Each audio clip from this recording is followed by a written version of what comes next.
Eh, Saudara-saudara kita, selawat asam tetap tercurahkan kepada Nabi kita, junjungan kita Nabi Muhammad Rasulullah SAW.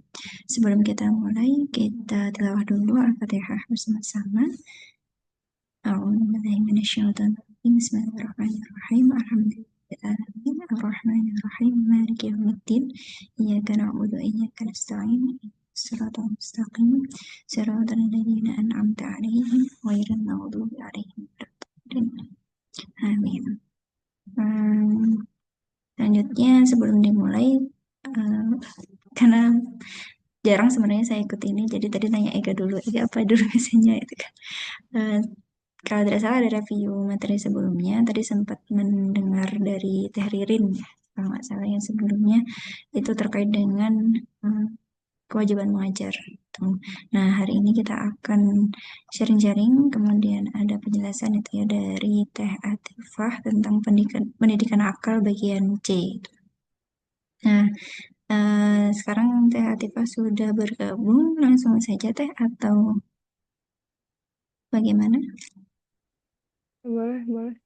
Bentar, Ya, mangga. bentar.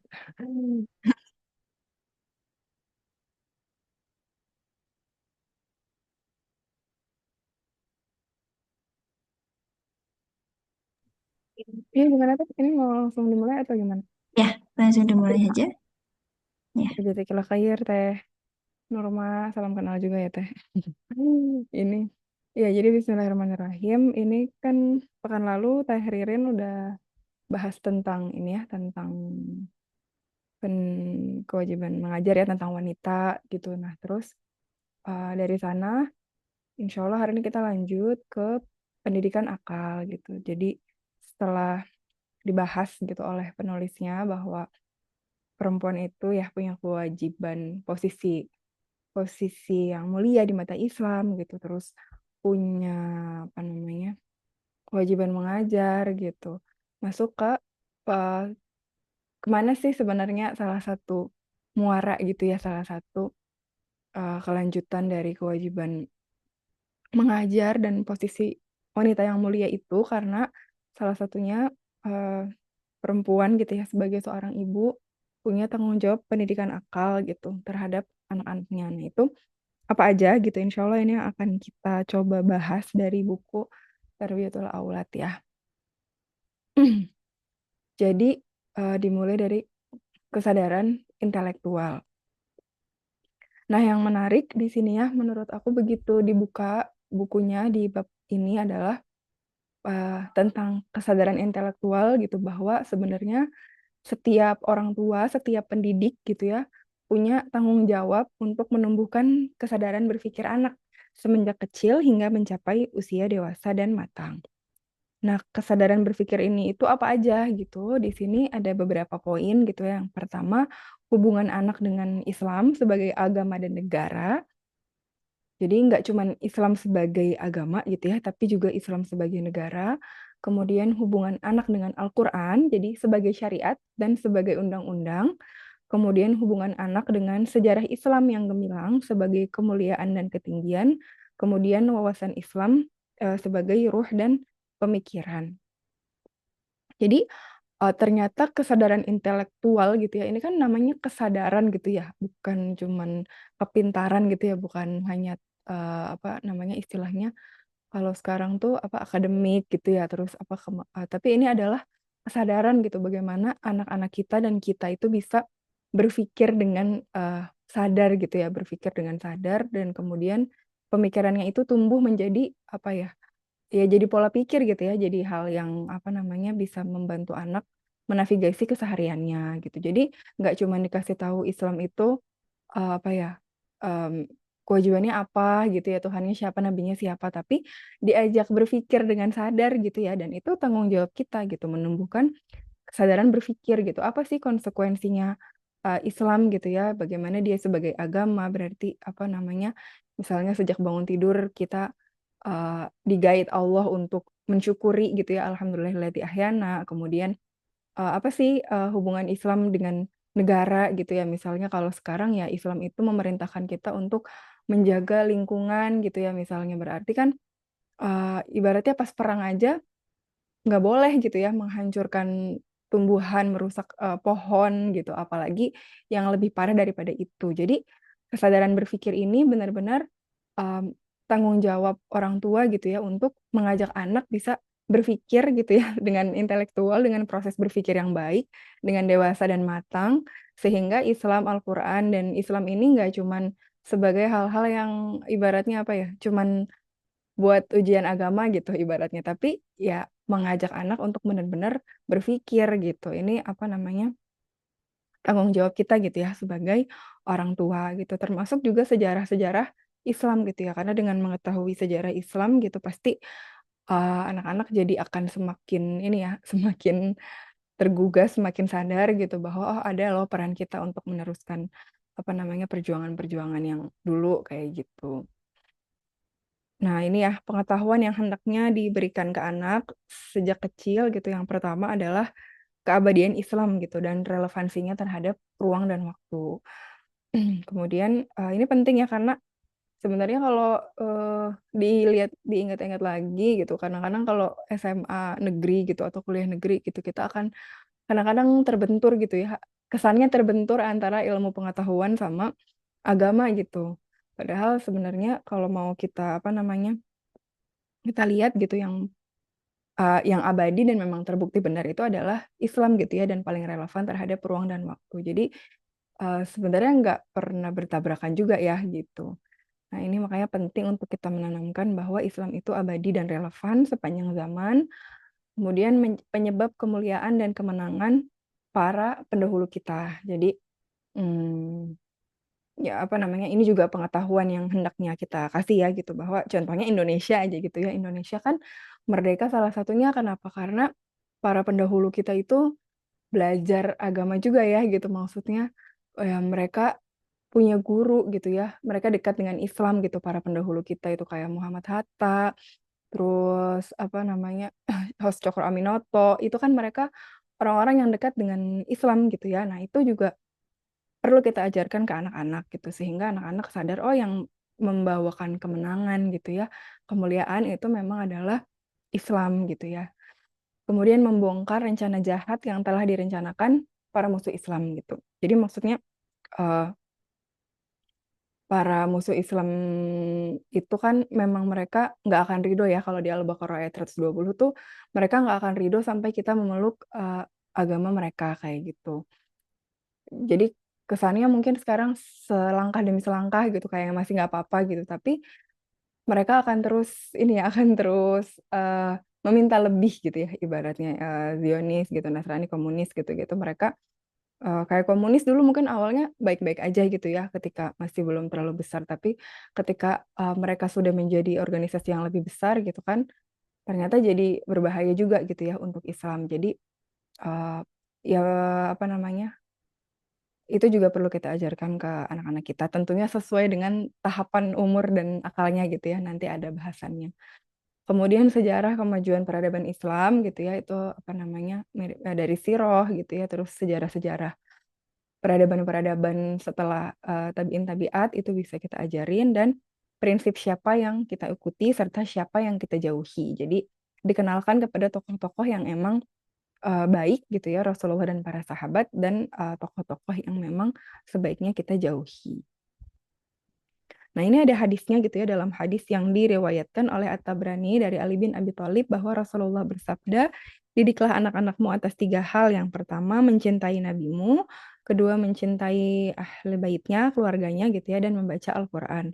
Sebab orang yang mengamalkan Al-Quran akan mendapatkan naungan Allah pada hari ketika tiada naungan kecuali darinya bersama para nabi dan orang-orang yang suci. Jadi memang ini hadis dari Rasulullah ya untuk mengajarkan anak-anak kita ketiga hal tersebut. Jadi mengenal nabi, mengenal keluarganya, kemudian membaca Al-Quran.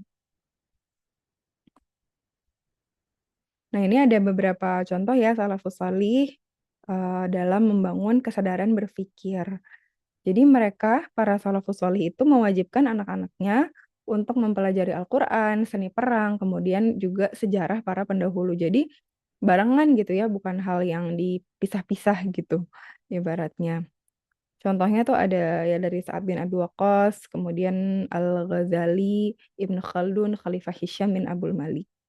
Kata Sa'ad bin Abi Waqqas, kami mengajarkan anak-anak seni perang Rasul sebagaimana kami mengajarkan mereka surat Al-Quran. Jadi nggak sekuler gitu ya, bukan apa namanya, nggak belajar agama aja gitu, terus kehidupan dunianya ditinggalkan gitu. Tapi ya mereka juga belajar perang gitu, mereka juga belajar perang, belajar sejarah. Mungkin kalau sekarang ya belajar ilmu-ilmu ini ya, ilmu-ilmu yang relevan gitu, sambil tetap belajar Al-Quran kayak gitu. Di apa namanya, bersama-sama gitulah ya gitu. Terus ini ada siapa ya? Oh, ini Khalifah Hisham bin Abdul Malik itu pernah menasihati pendidik anaknya agar mengajarkan Al-Quran terlebih dahulu, kemudian syair, retorika, jadi belajar retorika juga ya, mempelajari sejarah, akhlak, dan menuntunnya untuk bergaul sesama manusia. Jadi adab segala macam itu juga diajarkan, dan itu bukan hal yang mustahil untuk diajarkan secara bersama-sama gitu ya sebenarnya. Dan di zaman sekarang pun kita lihat banyak juga kok ya orang-orang apa namanya, orang-orang pintar, orang-orang yang sekolah tinggi gitu, dan mereka juga tetap dekat sama Al-Quran. Nah, setelah apa namanya tadi ya, urgensi membangun dan mendidik anak untuk sadar berpikir gitu ya, berpikir dengan sebenar-benarnya berpikir gitu, itu penulis lanjut ke metodenya gitu ya. Jadi gimana sih membangun kesadaran berpikir gitu ya, kita sebagai pendidik ini harus apa gitu. Nah, di sini ada 4 gitu ya di bukunya. Yang pertama pengajaran, kemudian yang kedua keteladanan, kemudian penelaahan dan pergaulan. Nah, keempat hal ini penting ya gitu. Yang pertama adalah pengajaran ya, yang dilakukan secara sadar. Ini menarik deh. Jadi penulisnya itu selalu membawa kata-kata secara sadar gitu di bukunya. Jadi pengajaran secara sadar gitu, keteladanan secara sadar, penelaahan secara sadar gitu, pergaulan juga. Jadi memang apa ya, kayak menyiratkan ke kita bahwa ya memang dalam ngajarin anak-anak, dalam mendidik anak-anak, kita tuh harus ini ya, harus sadar, harus mindful gitu ya bahasanya zaman sekarang. Nah, pengajaran ini mencakup apa aja sih? Yang pertama, hakikat agama Islam ya, balik lagi. Jadi, dasar-dasar Islam tuh apa, syariat-syariatnya, hukum-hukumnya. Kemudian, bahwa Islam adalah satu-satunya agama yang memiliki keabadian, ketinggian ajaran, dinamis, dan relevan sepanjang zaman. Oke, jadi, eh, sampai anak itu sampai di tahap yakin gitu ya, bahwa oke, Islam tuh satu-satunya agama yang benar gitu ya, yang relevan sepanjang zaman. Kemudian tidak ada kemuliaan kecuali dengan Islam, kemudian tidak ada kemenangan kecuali dengan Al-Quran, dan ada rencana musuh-musuh Islam ya yang ingin menghancurkan Islam dan memadamkan semangat jihad kaum Muslim ya. Jadi maksudnya ini terkait ini ya, mungkin tentu harus tetap sesuai dengan usianya gitu. Misal anak udah remaja gitu, udah terpapar sama paham-paham kayak ateis gitu ya dan segala macam, kita bisa mulai gitu ya ngajak pengajaran-pengajarannya terkait bahwa ya itu juga terstruktur gitu ya sebenarnya, bahwa emang mereka tuh ingin menghancurkan Islam dengan pemikiran-pemikiran tersebut. Kemudian sejarah di sini yang terakhir kebudayaan Islam, bahwa dulu pendidikannya itu menjadi rujukan-rujukan utama bangsa Eropa. Jadi ini untuk membangun optimisme gitu ya, bahwa oh dulu Islam itu pernah kok gitu apa namanya mencapai kejayaan tersebut gitu. Terus kita bisa pelajari sebab-sebabnya apa gitu, kemudian nanti bisa dijadikan acuan gitu ya. Berarti kalau mau mencapai fase itu lagi, itu kira-kira gimana. Nah, setelah pengajaran, nah ini yang paling ini susah ya menurut saya, nomor 2 nih, keteladanan yang dilakukan secara sadar, bahwa anak itu hendaknya terikat dengan pembimbing yang ikhlas gitu, sadar gitu, paham terhadap Islam, membela Islam, berjihad di jalan Allah, menegakkan hukum-hukum Allah, dan nggak peduli sama celahan orang saat berjuang di jalan Allah. Jadi eh, keteladanan gitu ya, keteladanan anak itu butuh teladan yang hidup gitu kan, teladan yang pembimbing gitu, orang tua yang emang benar-benar ikhlas mendidik gitu, ikhlas mendidik. Nah, di mana faktanya sekarang tuh banyak pembimbing yang bertolak belakang dengan kriteria tersebut, misalnya nggak ikhlas gitu ya, kita sebagai orang tua tuh udah ikhlas belum sih gitu ya sehari-hari mendidik anak tuh emang emang kita niatin lillahi ta'ala atau enggak gitu ya, karena memang berpengaruh ya gitu keikhlasan kita, niat kita setiap hari pasti ngaruh gitu ya terhadap apa yang kita lakukan. Kemudian pembimbing ini kan bisa orang tua, bisa guru ya gitu. Ini ada disebutkan penulis gitu, ada pembimbing-pembimbing yang merasa dirinya suci dari kesalahan gitu ya. Ada kedudukan tertentu sehingga tidak menerima kritik. Ini menurut aku di Indonesia pun kita bisa lihat ya praktek-praktek guru gitu, guru yang eh, menyebut dirinya itu bebas dari kesalahan gitu ya dan tidak menerima kritik. Nah, apa namanya? Ini penting gitu ya bagi kita orang tua untuk memilihkan guru gitu ya, makanya memilihkan guru untuk anak-anak. Makanya sekarang kan orang tua itu kalau survei sekolah biasanya survei guru-gurunya juga ya gitu, karena memang sepenting itu guru dalam sebuah proses belajar gitu ya dalam Islam. Bukan cuman ngasih tahu gitu ya, ibaratnya kalau ngasih tahu ngasih tahu pengetahuan gitu ya, itu semua orang bisa gitu. Cuman pengajaran ilmu dalam Islam itu kan nggak sesederhana itu ya. Ilmu itu sesuatu yang berat, sesuatu yang tinggi.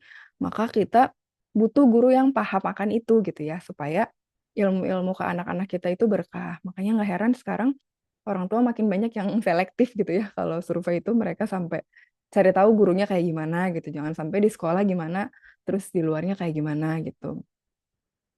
Ada juga guru-guru yang pembimbing gitu ya, yang hanya fokus pada penyucian jiwa tapi meremehkan amar ma'ruf nahi mungkar gitu. Misalnya nggak peduli sama kezaliman gitu ya, diem aja gitu melihat kezaliman. Atau ada juga pembimbing yang hanya peduli simbol-simbol. Di sini sih di bukunya tuh disebutin kayak cuman peduli lambang-lambang yang terlihat gitu, misalnya manjangin jenggot atau apa kayak gitu. Dan ada juga pembimbing yang hanya fokus pada diri sendiri, tapi melupakan aspek lain seperti berdakwah. Padahal sebenarnya Islam itu kan adalah satu kesatuan yang tidak bisa dipisahkan ya antara memperbaiki diri, memperbaiki apa namanya masyarakat gitu, nahi mungkar itu adalah seruan gitu ya. Kita sering banget pasti ada ayat yang menyerukan kita untuk amar ma'ruf nahi mungkar, karena emang Islam itu agama yang tumbuh gitu ya, bukan cuma untuk diri kita sendiri tapi butuh kebersamaan gitu ya. Nah, itu berat gitu ya untuk bisa menjadi pembimbing sesuai kriteria tersebut gitu. Mungkin kalau untuk kita ya jadi evaluasi untuk kita sendiri gitu ya sebagai orang tua, bahwa sebenarnya sebelum mendidik anak gitu ya, yang paling butuh dididik adalah diri kita sendiri gitu ya. Keikhlasan kita gitu ya, pemahaman kita akan banyak hal gitu, karena eh apa namanya itu yang dibahas juga gitu ya sama penulis, bahwa pentingnya untuk anak terikat dengan pembimbing yang sesuai kriteria tersebut.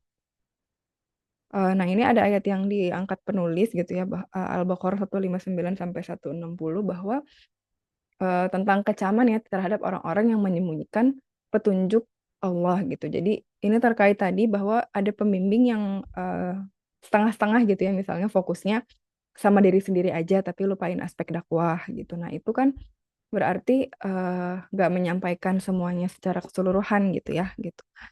Karena sebenarnya Islam adalah sebuah sistem yang menyeluruh. Nah, ini ada kisah gitu ya, kisah Said Nursi. Ini seorang ulama dari Turki ya. Saat itu, jadi Said Nursi ini kan gurunya banyak, muridnya banyak gitu ya.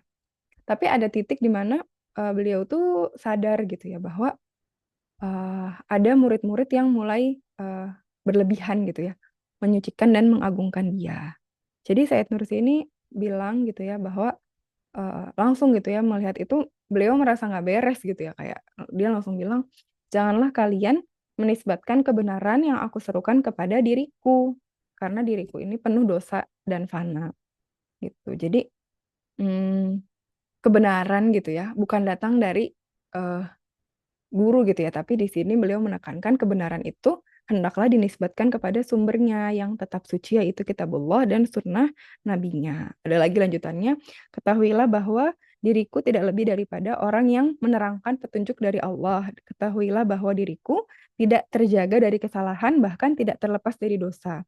Aku kadang juga berbuat menyimpang sehingga kebenaran yang kalian sandarkan kepadaku itu terkotori oleh dosa dan penyimpangan tersebut. Aku mungkin saja akan menjadi penyebab manusia dalam penyimpangan dan tindakan dosa, atau bisa memalingkan mereka dari kebenaran tertentu dan tercampurnya dengan penyimpangan dan dosa-dosaku. Jadi sekelas Said Nursi gitu ya, pun menekankan bahwa beliau ini nggak lepas dari dosa gitu ya. Jadi jangan sampai dianggap guru itu selalu benar, apa yang dilakukan guru itu selalu apa ya, selalu baik gitu ya, karena pasti akan ini ya, akan ada gitu ya namanya manusia. Di sini ditekankan bahwa yang maksum itu kan cuman Nabi Muhammad gitu ya. Jadi nggak bisa gitu ya bahwa kebenaran dinisbatkan kepada guru semata kayak gitu. Nah, apa namanya? Sedangkan sekarang itu kan jangankan guru ya, maksudnya banyak banget orang-orang yang anti kritik gitu ya. Gak mau dikritik, gak mau disalahin kayak gitu. Apa seakan-akan karena posisinya yang tinggi, berarti dia selalu benar gitu ya. Itu sangat bertentangan gitu ya dengan eh, bagaimana guru-guru di zaman salafus solih gitu ya, yang mereka menyadari bahwa mereka itu nggak suci gitu ya, mereka juga bisa berbuat dosa. Jadi penting juga kalau kita belajar itu ya apa namanya, ya kita doakan guru-guru, tapi kita sadar penuh bahwa kebenaran itu balik lagi datangnya dari Allah gitu. Kalau Said Nursi itu bilangnya eh, dia tidak lebih daripada orang yang menerangkan petunjuk Allah. Jadi beliau mengakui bahwa ya beliau adalah orang yang menjelaskan petunjuk Allah aja gitu ya. Cuman kebenaran tetap datangnya dari Allah. Nah, kalau nggak gitu, kita rentan kecewa ya gitu. Kita berguru sama seseorang gitu, terus kalau kita apa namanya misalnya tahu beberapa kekurangannya gitu, terus nanti kita kecewa nggak berhenti belajar gitu kan. Padahal sebenarnya ya guru-guru itu juga pasti punya kesalahan-kesalahan tertentu. Nah, para pendidik di sini ditekankan di sebab ini bahwa para pendidik harus menyerahkan anak-anak mereka kepada para pembimbing yang berilmu dan ikhlas, gitu, yang bisa memberikan pengajaran agama Islam yang universal dan komprehensif. Ini bukan semata apa.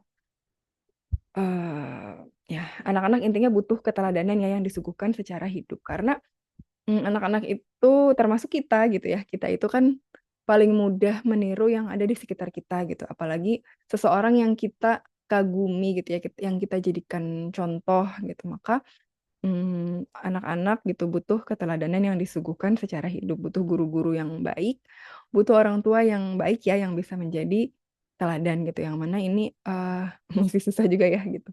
Kalau buat saya menyadari orang tua itu menjadi dicontoh gitu ya sama anak-anak. Tapi mudah-mudahan Allah bisa membantu kita gitu ya untuk bisa terus memperbaiki diri. Nah, kemudian tadi setelah apa tadi nomor 2 ya,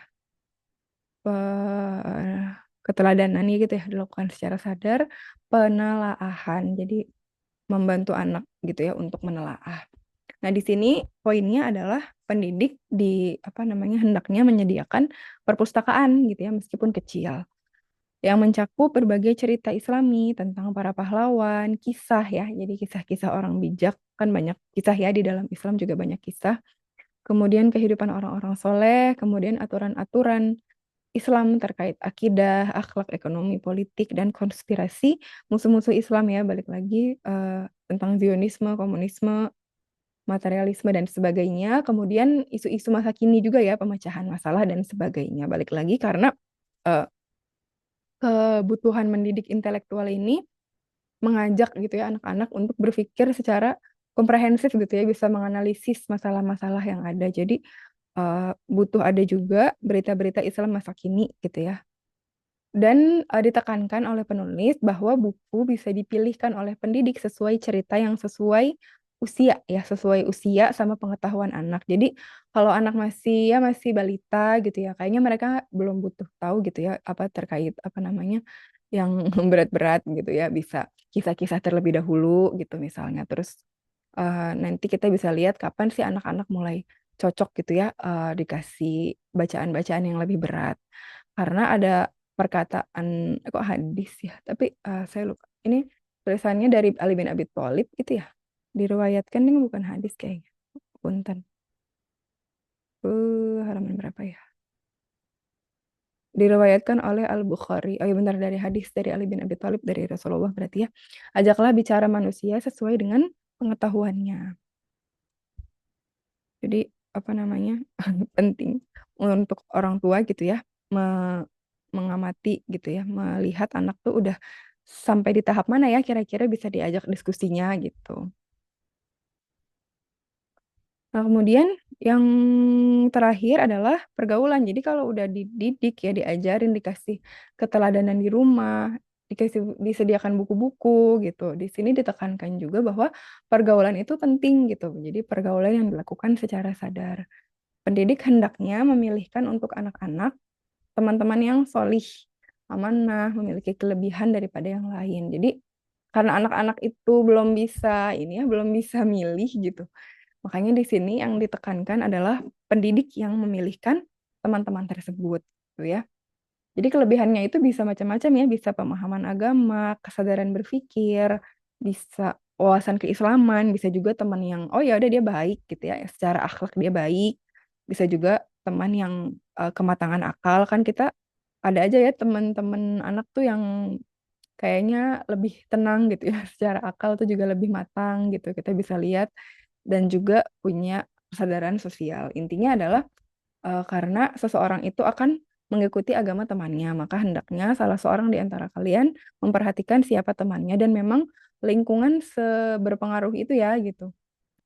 Untuk kita pun jangankan untuk anak-anak ya, untuk kita pun kita akan ngikutin kebiasaan gitu ya orang-orang yang sering kita temui atau orang-orang yang sering kita berkomunikasi dengannya, apalagi anak-anak gitu ya. Makanya kita penting untuk memilihkan lingkungan ya. Balik lagi, sekolah itu selain milih guru ya biasanya juga ngelihat kondisi lingkungannya ya, teman-temannya itu kayak gimana sih di sekolah gitu, kira-kira aman gak buat pergaulan. Dan memang itu ternyata tanggung jawab kita gitu ya sebagai pendidik untuk memilihkan teman-teman yang solih tersebut. Ibaratnya bahasa aja gitu ya, anak-anak itu cepet banget kalau pulang sekolah mungkin nyerap-nyerap bahasa dari teman-teman yang lain gitu ya. Jadi kalau teman-temannya bicara yang baik gitu, anak-anak kita akan ketularan juga gitu ya. Pun kalau ada teman-teman yang bawa bahasa-bahasa nggak baik, anak-anak kita juga akan cepat menyerap gitu ya. Mungkin mereka nggak tahu artinya gitu, ngomong apa gitu. Tapi kan lisannya jadi merekam gitu ya, omongan-omongan seperti itu. Nah itu yang kita hindari ya. Jadi hendaknya kita eh, memilihkan gitu ya lingkungan pertemanan tersebut. Nah ini di akhir subbabnya gitu ya, bahwa jangan sampai anak itu memasuki usia taklif dengan tidak mengetahui bahwa Islam adalah agama dan negara gitu, mushaf dan pedang, ibadah dan politik. Islam satu-satunya agama yang universal. Jadi karena kan kalau di sekolah itu kesannya kecerdasan apa ya? Oh dia pintar agama gitu, tapi apa namanya nggak. hmm, Bentar.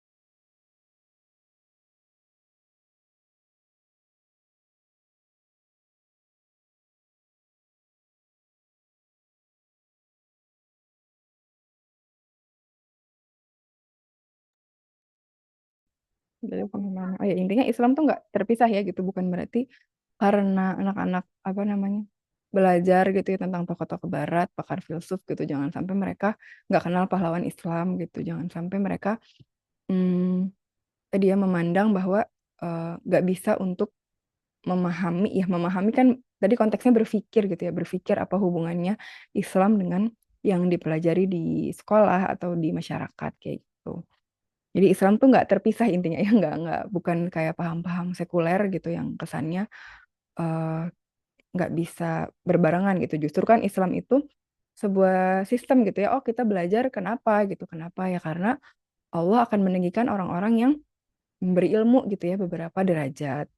Jadi bukan sesuatu yang terpisah kesannya kalau kita belajar di sekolah itu bukan karena Islam gitu ya gitu. Nah, anak-anak itu sebaiknya sudah sampai paham hal tersebut gitu terutama ketika memasuki usia taklif gitu bahwa oh ya Islam itu ya intinya ya seluruh hal dalam hidup kita gitu itu adalah hmm, kita menjalankan uh, agama Islam gitu ya apapun aktivitas kita.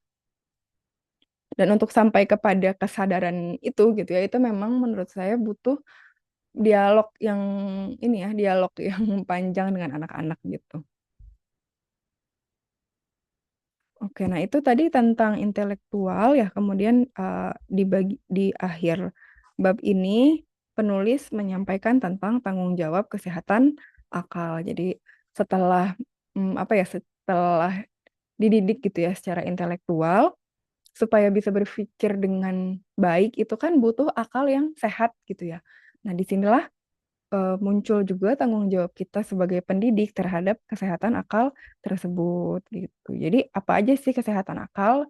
Itu mencakup lurusnya pemikiran anak, kemudian kuatnya daya ingat anak, jernihnya otak gitu ya dan matangnya akal. Nah, upayanya adalah dengan menjauhkan anak dari kerusakan yang terjadi di masyarakat. Karena memang kerusakan itu akan berdampak ya terhadap akal, daya ingat maupun jasmani. Ya, ya benar ini ya. Ibaratnya aja sekarang kan terhadap akal gitu ya. Di zaman sekarang banyak orang yang susah konsentrasi gitu ya karena memang attention span-nya turun gitu ya akibat video-video pendek yang sering kita saksikan. Kayak gitu. Nah, itu termasuk ke kesehatan akal juga ya. Nah, di dalam buku ini, perusak jasmani itu yang disebutkan penulis contohnya adalah minuman keras gitu ya, kemudian onani, merokok, sampai rangsangan seksual ya, seperti film porno, sinetron yang nggak mendidik, video-video sensual. Nah, ini kalau nggak kita kontrol, ini akan membuat pikiran jadi tidak jernih gitu ya. Anak-anak nggak bisa berpikir dengan jernih. Jangankan anak-anak ya, orang dewasa yang kecanduan gitu ya, hal-hal tersebut juga berubah ya fungsi otaknya gitu sampai-sampai nggak bisa berpikir dengan jernih. Jadi kalau akalnya udah rusak gitu, jangankan diajak berpikir secara intelektual gitu ya di apa namanya yang di subbab sebelumnya. Yang harus dibenerin pada akhirnya adalah si akalnya ini. Maka penting bagi kita untuk menjaga kesehatan akal ini gitu supaya anak gitu ya bisa terus kita ajak gitu untuk berpikir secara intelektual. Kayak gitu. Dan ini tanggung jawab eh, yang begitu berat ya gitu. Sampai kan sekarang itu isu-isu yang muncul itu karena banyak anak-anak yang balik gitu ya, balik tapi belum akil gitu ya. Jadi tubuhnya udah balik, tapi secara akal mereka belum sampai gitu ya, belum sampai untuk mengemban kewajiban-kewajiban tersebut. Karena kan mengemban kewajiban-kewajiban ketika akil balik itu butuh pemikiran yang matang itu ya gitu kayak oh kenapa harus sholat kemudian kewajiban-kewajiban seperti berbuat baik terhadap orang tua terhadap sesama gitu kewajiban belajar itu semuanya butuh akil gitu ya tapi kenyataannya sekarang ya akibat tadi ya banyak rangsangan-rangsangan yang tidak sesuai umur gitu banyak anak-anak yang udah mencapai fase balik tapi nggak sampai akhirnya dan kita berlindung kepada Allah gitu ya mudah-mudahan anak-anak kita nanti termasuk anak-anak yang bisa mencapai akil balik gitu ya sesuai yang memang baik kayak gitu karena nanti memang Allah akan meminta pertanggungjawaban kepada kita gitu ya di sini hadis dari Rasulullah sesungguhnya Allah akan menengahi setiap pemimpin terhadap yang dipimpinnya apakah ia menjaganya atau menyia-nyiakannya. Jadi kita akan ditanya gitu ya tentang anak-anak kita, bagaimana kita mendidik mereka gitu. Mudah-mudahan kita termasuk orang-orang yang bisa bertanggung jawab gitu ya nanti di hisab nanti. Nah di sini penulis menutup ya dengan beberapa doa gitu. Salah satunya, ya Allah jadikanlah kami orang yang senantiasa melaksanakan kewajibannya terhadap anak dengan sebaik-baik pelaksanaan. Sesungguhnya Engkau adalah sebaik-baik zat sebagai pengharapan dan sebaik-baik zat sebagai tempat meminta. Ya mungkin eh, kayaknya udah ya, coba bentar. Oh ya, udah gitu ya. Mungkin sampai di sini gitu. Eh, Hikmah yang aku dapat banget sih adalah tentang ya berpikir gitu ya kan kadang-kadang eh, intelektual itu kesannya anak-anak di sekolahin udah dapet gitu ya apa namanya pendidikan untuk berpikirnya, pendidikan intelektualnya. Tapi sebenarnya berpikir itu sebuah proses yang lebih kompleks gitu ya di sini. Bahkan ya Islam adalah agama yang mengajarkan kita untuk benar-benar berpikir gitu ya, memikirkan segala ciptaan Allah gitu ya.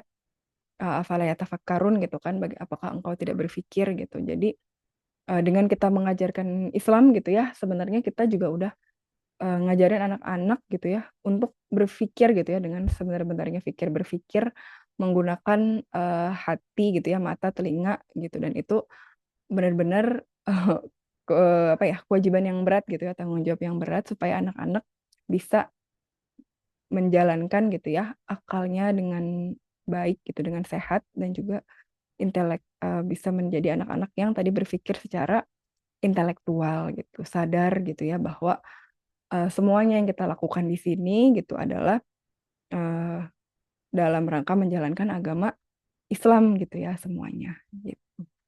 Mungkin itu aja Teh Nurma dari saya. Itu kurang lebihnya mohon maaf, saya kembalikan ke Teh Nurma. Ya, jazakallah khair Teh Atifah. Masya Allah, materinya ya mulai dari hal-hal apa saja yang perlu kita ajarkan kepada anak, kemudian metodenya bagaimana, dan kemudian ditutup dengan terkait dengan kesehatan akal tadi ya. Dan yang paling ngeh dari saya dari tadi terkait dengan materi Tahatifah itu adalah sadar ya tadi bahwa semuanya juga harus ditemukan dengan penuh kesadaran. Tuh. Silakan teteh-teteh selanjutnya kita ke acara selanjutnya yaitu tanya jawab. Kalau ada yang mau didiskusikan, sharing-sharing, boleh itu dipersilahkan.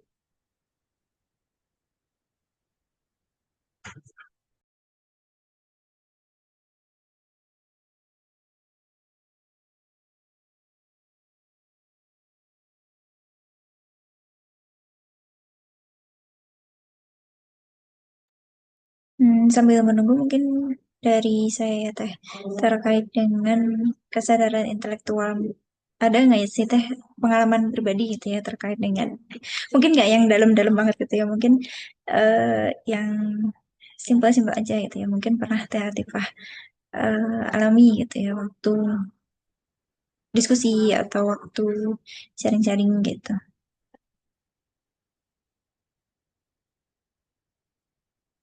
Terkait apa Teh maksudnya?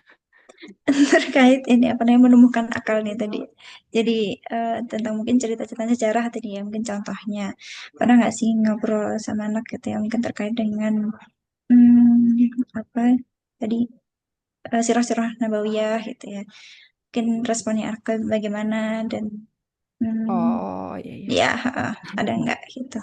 Aku nggak tahu kita ini masuk ke intelektual apa Hmm, enggak gitu ya. Cuman apa hmm, namanya kadang-kadang emang dibawa gitu ya ke dalam keseharian gitu terkait apa Islam, Al-Quran, Sirah gitu maupun sejarah-sejarah gitu kayak misalnya hmm, fase kemarin kan kayak sempat pindah rumah gitu ya Teh pindah pindah rumah agak jauh gitu. Terus waktu itu ya kita ngobrolnya adalah tentang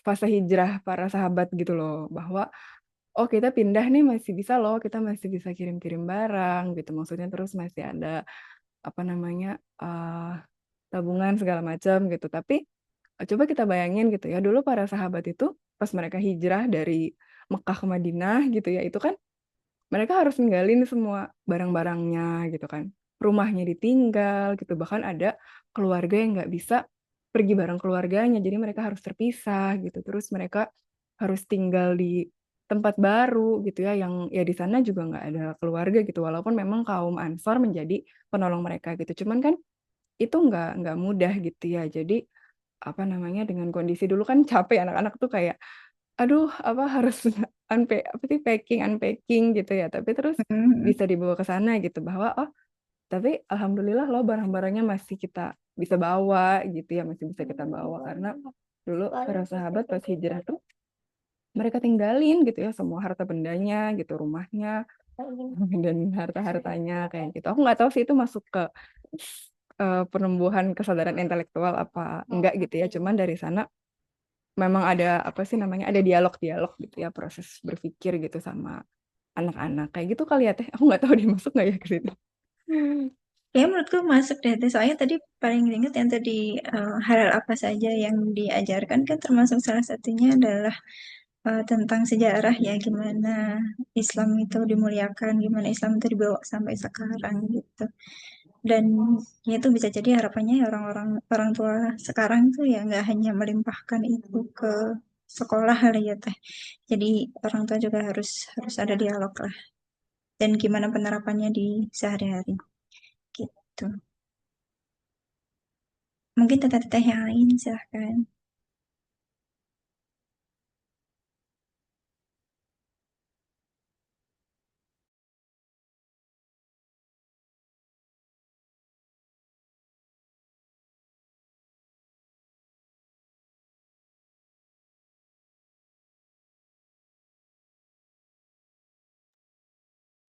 Atau ditutup aja.